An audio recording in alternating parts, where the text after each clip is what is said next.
अस्सलामुअलैकुम। क्या हाल है आप लोगों का? इधर उधर की बातें किए बगैर, शौक तो मुझे बड़ा है इधर उधर की बातें करने का, बट इधर उधर की बातें किए बगैर हम अपने नेक्स्ट लेक्चर की तरफ चलते हैं, विच इज़ अबाउट ऑडिट। ठीक है, एविडेंस बेस्ड प्रैक्टिस में ऑडिट क्या होता है? Now we need to understand one thing कि ऑडिट इटसेल्फ क्या चीज़ है। ठीक है ना?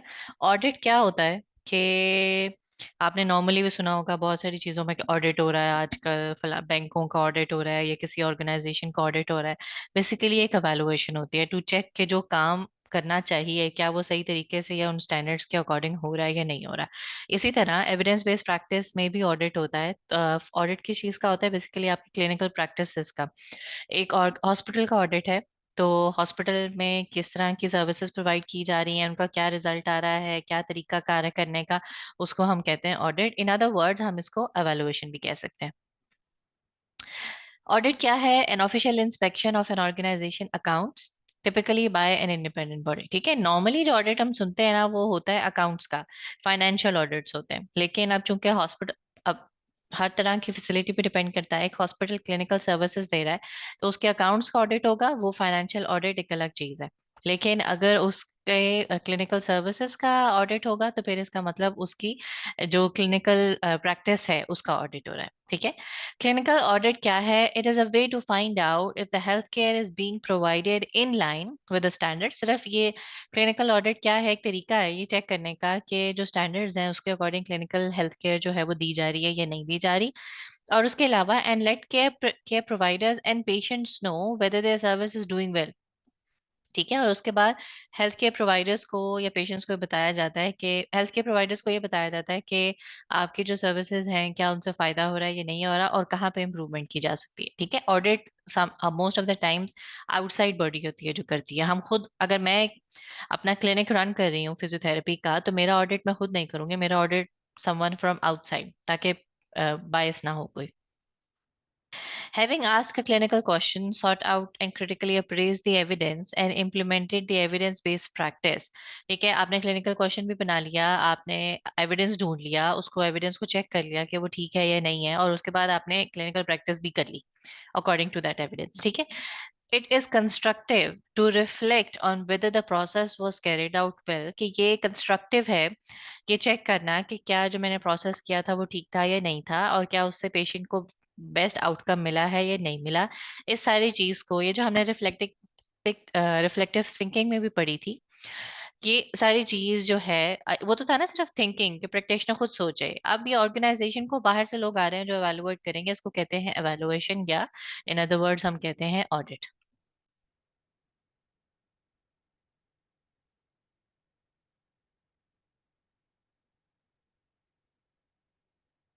हम पढ़े थे कि जी जो क्लिनिकल क्वेश्चंस हैं, हमने क्लिनिकल क्वेश्चन बना लिया, एविडेंस लेके अप्रेज कर लिया, और उसके बाद हमने एविडेंस की बेस पे प्रैक्टिस कर ली। फिर उसके बाद ये चेक करना कि जो हमने प्रैक्टिस की थी क्या वो ठीक थी और उससे पेशेंट को फायदा हुआ या नहीं हुआ। इसको हम कहते हैं एवेलुएशन, या फिर इन अदर वर्ड्स हम इसको कहते हैं ऑडिट। ऑडिट दो तरीके से होता है, या तो हम ये चेक करते हैं कि आउटकम्स, एंड रिजल्ट, फायदा हुआ या नहीं हुआ। मतलब कि अगर कीमोथेरेपी प्रोवाइड की जा रही है, एक फैसिलिटी ऐसी है, तो एंड रिजल्ट सिर्फ देखना है कि कितने लोगों को उससे फायदा हुआ है, कि कितने लोगों का कैंसर क्योर हुआ है। एक तो ये तरीका हो सकता है। दूसरा तरीका क्या है कि आप उस प्रोसेस को, कि कीमोथेरेपी कैसे प्रोवाइड की जा रही है, सिर्फ उस प्रोसेस का ऑडिट करें। तो दो तरह के ऑडिट होते हैं, या तो आउटकम्स का ऑडिट होता है या फिर सिर्फ प्रोसेस का ऑडिट होता है।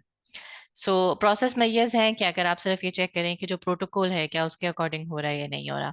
आउटकम मेजर्स हैं जो सिर्फ एंड रिजल्ट जो होता है ना, जो क्लिनिकल है, कीमोथेरेपी है तो सिर्फ ये देख लें कि कैंसर की ग्रोथ हुई है नहीं हुई।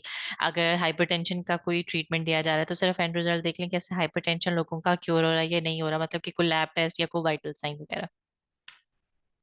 बैकग्राउंड इसका क्या है कि पहले ये नहीं होता था, सिस्टमैटिक डेटा कलेक्शन जो थी, रूटीन प्रैक्टिस नहीं थी।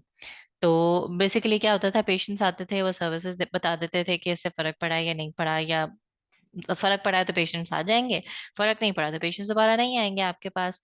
लेकिन रिसेंटली मतलब कि जो हेल्थ केयर फैसिलिटीज हैं या हेल्थ केयर है हमारी, उसके अंदर जो एडवांसेस हुई हैं उसमें ज्यादा प्रेशर दिया जा रहा है अकाउंटेबिलिटी का। कि हेल्थ जो पॉलिसी मेकर्स हैं वो भी, जो हेल्थ केयर फंडर्स हैं वो भी, और जो आप लोग जो प्रोफेशनल्स हैं या जो आपके कुलीग्स हैं वो लोग भी अकाउंटेबल हों for their practice. It is thought that providing evidence of the good clinical outcomes, professionals can demonstrate that what they do is worthwhile. ठीक है, तो यही सोचा जाता है कि ये इन सारी आउटकम जो एवेलुएशन है उसके बाद प्रोफेशनल्स को फायदा भी तो होता है ना, कि दे कैन जस्टिफाई इजीली, उनके ऊपर कोई उंगली नहीं उठा सकता। आजकल तो बहुत आसान है किसी की भी इज्जत उतार के हाथ में रख देना। Changes in the culture for measurement outcome, कि ये चेंजेस कब आए थे? 1985 में सबसे पहले को पब्लिकेशन हुई थी अकॉर्डिंग टू दिस। और उसके बाद पब्लिकेशंस या टेक्स्ट आते गए हैं, बुक्स आती गई हैं जर्नल्स में, वेबसाइट्स के ऊपर। और सम कंट्रीज जो है वो ऑलरेडी इस चीज को प्रैक्टिस करती हैं, आउटकम मेजरमेंट्स को। और ऑस्ट्रेलिया में तो इवन के मतलब के ज्यादा पैसे भी दिए जाते थे कि जो लोग आउटकम मेजरमेंट करते हैं ना खुद से, मतलब कि तब कंपलसरी नहीं था, अब तो कंपलसरी हो गया है सब कुछ करना। अब ये जो एवेलुएशन है, ये जो ऑडिट है, इसका फायदा क्या है? डेफिनेटली ट्रीटमेंट बेहतर होगा, आउटकम बेहतर होगा, प्रोफेशनल की रेपुटेशन बेहतर होगी, उस डॉक्टर की रेपुटेशन भी बेहतर होगी, और जिस ऑर्गेनाइजेशन में वो प्रैक्टिस कर रहा है वहाँ की रेपुटेशन भी बेहतर होगी। ठीक है, और जो अपना काम है उसको जस्टिफाई कर सकेगा, मैं और आप, हम दोनों। तो इंटरप्रिटेशन ऑफ आउटकम क्या है? Outcome measure the outcomes not the effect of intervention. ठीक है, यहाँ पे ये चीज अब हमने बात की थी ना शुरू में, दो तरीके। या तो सिर्फ आप प्रोसेस को एवेलुएट कर लें कि किस तरीके से किया जा रहा है, क्या स्टैंडर्ड प्रैक्टिसेस हो रही हैं, या फिर आप सिर्फ आउटकम चेक कर लें कि एंड रिजल्ट पे फायदा हो रहा है या नहीं हो रहा। ठीक है, इग्नोरिंग के दरमियान में क्या हो रहा है। तो जो आउटकम मेजरमेंट्स हैं वो सिर्फ आउटकम को मेजर करती हैं। वो आउटकम को मेजर करने का मतलब ये नहीं होता कि 100% इससे फायदा है। क्यों? क्योंकि हमने ये चीज पहले पढ़ी थी, बहुत से कंफाउंडिंग फैक्टर्स होते हैं जो कि आपके आउटकम जो मेजरमेंट्स हैं उसके अंदर मसले डाल सकते हैं। ठीक है, नेचुरल कोर्स हो सकता है, statistical regression, placebo effect, Hawthorne effect, इसके ऊपर पूरा एक लेक्चर है। इन चीजों को डिस्कस करते हैं कि ये बहुत सारे फैक्टर्स हैं जिनकी वजह से जो आउटकम्स हैं उन पे फर्क आ सकता है। ठीक है, तो फिर हम क्या करते हैं, रैंडमाइज ट्रायल्स को देखते हैं। क्योंकि हम सिर्फ एंड रिजल्ट से तो फर्क हमें नहीं ना पता लग रहा कि फायदा हो रहा है या नहीं हो रहा। रैंडमाइज ट्रायल्स को हम क्यों देखते हैं? क्योंकि ये बेस्ट काइंड ऑफ स्टडी है, इसका डिजाइन जो बेस्ट है इफेक्ट्स ऑफ इंटरवेंशन को लेने के लिए। तो इससे ये पता लगता है कि जो क्लिनिकल आउटकम मेजरमेंट है वो क्लिनिकल डिसीजन मेकिंग में इतना बड़ा रोल नहीं प्ले करती। यही बात की ना कि हम सोलली उसके ऊपर रिलाई नहीं कर सकते। तो इस व्यू के अकॉर्डिंग कि जी रैंडमाइज कंट्रोल ट्रायल जो हैं they are the best about the effects of intervention. So जो इंटरवेंशन से रिलेटेड अगर आपने किसी पेशेंट के लिए डिसीजन लेना है, that must be based entirely on the finding of trials without regard to the apparent effects or treatment suggested by the measures of clinical outcome on that patient। ठीक है, ये अप्रोच तो ये होगी कि आप सोली आउटकम्स के ऊपर रिलाई नहीं करते, आप क्लिनिकल ट्रायल्स के अंदर जो चीज बताई जा रही है वही कहते हैं। और अगर ट्रायल कहता है कि ट्रीटमेंट इफेक्टिव है तो इसका मतलब ट्रीटमेंट इफेक्टिव है। इट डज नॉट मैटर कि आपके पेशेंट के ऊपर आपने किया था तो आपके पेशेंट से उसको फर्क पड़ा है, आपके पेशेंट के ऊपर उस ट्रीटमेंट से फर्क पड़ा या नहीं पड़ा। क्यों? क्योंकि जी कंफाउंडिंग फैक्टर्स होते हैं।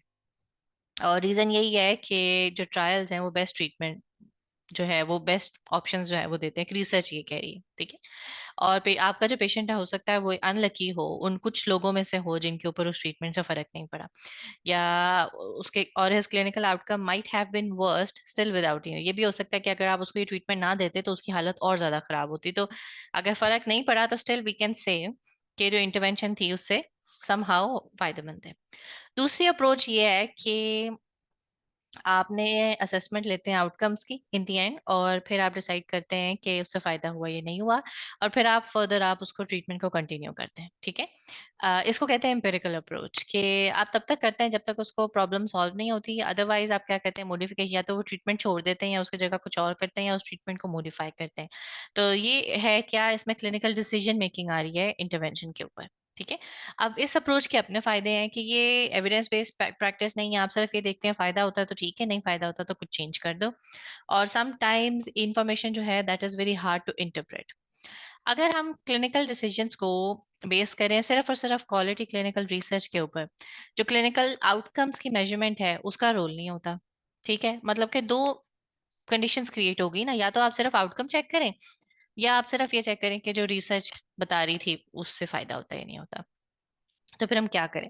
हम क्या करते हैं, सेंसिबल अप्रोच ये होती है कि दोनों एक्सट्रीम्स को अवॉइड करके हम दोनों के अंदर से जो पॉजिटिव चीजें हैं वो लेते हैं, और फिर हम अपनी जो इंटरवेंशंस हैं, जो डिसीजंस हैं वो लेते हैं। उसमें क्लिनिकल ऑब्जर्वेशंस भी आती हैं, और जो एंड पे आउटकम मेजरमेंट्स हैं उसको भी हम फॉलो करते हैं। When evidence of the effect of intervention is strong, अगर तो इफेक्ट ऑफ इंटरवेंशन से रिलेटेड एविडेंस आपको बहुत स्ट्रांग मिला है, मतलब कि बहुत अच्छे क्लिनिकल ट्रायल्स हैं, बहुत ज्यादा डाटा मिल रहा है, तो फिर आप क्या करते हैं, प्रोसेस ऑडिट करते हैं और ये चेक करते हैं कि प्रैक्टिस जो है वो फायदा हुआ या नहीं हुआ। अगर उस कंडीशन से रिलेटेड इतना एविडेंस स्ट्रांग नहीं मिला आपको, तो फिर आप क्या करते हैं, उसकी आउटकम्स के बेस पे आप डिसाइड करते हैं कि आपने उस ट्रीटमेंट को कंटिन्यू करना है या नहीं करना। ठीक है। Role of clinical outcome in decision making, availability of effective evidence, ठीक है, आउटकम फायदा हुआ या नहीं हुआ, दोनों चीजों के बेस पे, और पेशेंट वैल्यूज या पेशेंट प्रेफरेंसेस जो हैं वो भी शामिल होती हैं। और ये जो आउटकम मेजरमेंट है ये आप कब करते हैं, इसके लिए एक एबीए डिजाइन है। या तो आप इंटरवेंशन देने से पहले करते हैं, ठीक है, उसके बाद आप द ड्यूरिंग इंटरवेंशन देते हैं, और उसके बाद फॉलोइंग इंटरवेंशन देते हैं। फिर आप उनको आउटकम मेजरमेंट्स के जो वैल्यूज आती है ना, उनको आप आपस में कंपेयर करते हैं कि ट्रीटमेंट देने से पहले इसकी रेंज ऑफ मोशन कितनी थी, ड्यूरिंग ट्रीटमेंट मतलब कि आफ्टर 2 वीक्स कितनी थी, और एंड ऑफ द ट्रीटमेंट जो कि 4 वीक्स का अगर आपका ट्रीटमेंट प्लान था, तो एंड ऑफ द ट्रीटमेंट उसकी जो इंटरवेंशन थी या जो रेंज ऑफ मोशन थी वो कितनी थी। तो एबीए डिजाइन को हमेशा रिसर्चर्स में फॉलो किया जाता है। क्लिनिकल मेजरमेंट जो है उसके रूल्स क्या हैं कि इफेक्ट ऑफ इंटरवेंशन से रिलेटेड कम इंफॉर्मेशन देती है, ठीक है, और ये तब प्रोसेस को हम यूजुअली तब उसके ऊपर रिलाई करते हैं जब आपके पास इफेक्ट ऑफ इंटरवेंशन से रिलेटेड एविडेंस कम हो और एक्सट्रीम आउटकम्स अगर आपको मिल रही हो। तो लेकिन इसका क्या है कि स्पेसिफिक प्रोग्नोसिस देता है और टूल डिपेंडेंट होता है ये, ठीक है। तो हमने आज पढ़ा था कि ऑडिट दो तरीकों से हो सकता है, या तो आप प्रोसेस को मेजर कर लें या फिर सिर्फ आउटकम्स को मेजर कर लें, और उसके भी आगे कई फायदे भी हैं, नुकसान भी हैं। तो या तो एम्पिरिकल अप्रोच होती है कि आप ये देख लें कि फायदा हो रहा है तो कंटिन्यू कर लें, नहीं फायदा हो रहा है तो उसको रोक दें, ठीक है। और या दूसरी अप्रोच ये है कि आप फायदा हो रहा है या नहीं हो रहा, आप उसको ट्रीटमेंट दें और सिर्फ ट्रायल्स की बेस पे आप डिसाइड करें। तो दोनों चीजें एक्सट्रीम है, दोनों चीजों पे हम रिलाई नहीं करते, हम दरमियान वाला रास्ता लेते हैं कि अगर तो हमारे पास एविडेंस स्ट्रांग है तो हम ट्रायल्स की बेस पे जो क्लिनिकल रिसर्च पब्लिश हो चुकी है उसकी बेस पे अपने पेशेंट को ट्रीट करते हैं, और अगर उसको नहीं भी फायदा हो रहा तो हम थोड़ा सा वेट करते हैं या थोड़ा सा आगे जाते हैं, और अगर फिर भी फायदा नहीं होता तो हम ये कंक्लूड करते हैं कि हमारे पेशेंट को उससे फर्क नहीं पड़ा, ठीक है, और मेजोरिटी पेशेंट्स को उसका फर्क पड़ता है। दूसरी अप्रोच ये है कि आप जो है सिर्फ उसकी बेस पे डिसाइड नहीं करते कि उसको फायदा हो रहा है। अगर आपके पास इंटरवेंशन से रिलेटेड एविडेंस कम है, कम अच्छे ट्रायल्स आपके पास कम है, मतलब कि आप उसको सपोर्ट नहीं कर सकते अपने डिसीजन मेकिंग को, तो फिर आप जो है सिर्फ आउटकम मेजरमेंट्स पर रिलाई करते हैं। अगर उसको फायदा हुआ तो कंटिन्यू करते हैं, अगर नहीं फायदा हुआ तो नहीं कंटिन्यू करते, ठीक है। ये हमारा आज का लेक्चर था। जिंदगी रही तो इंशाल्लाह दोबारा मिलेंगे।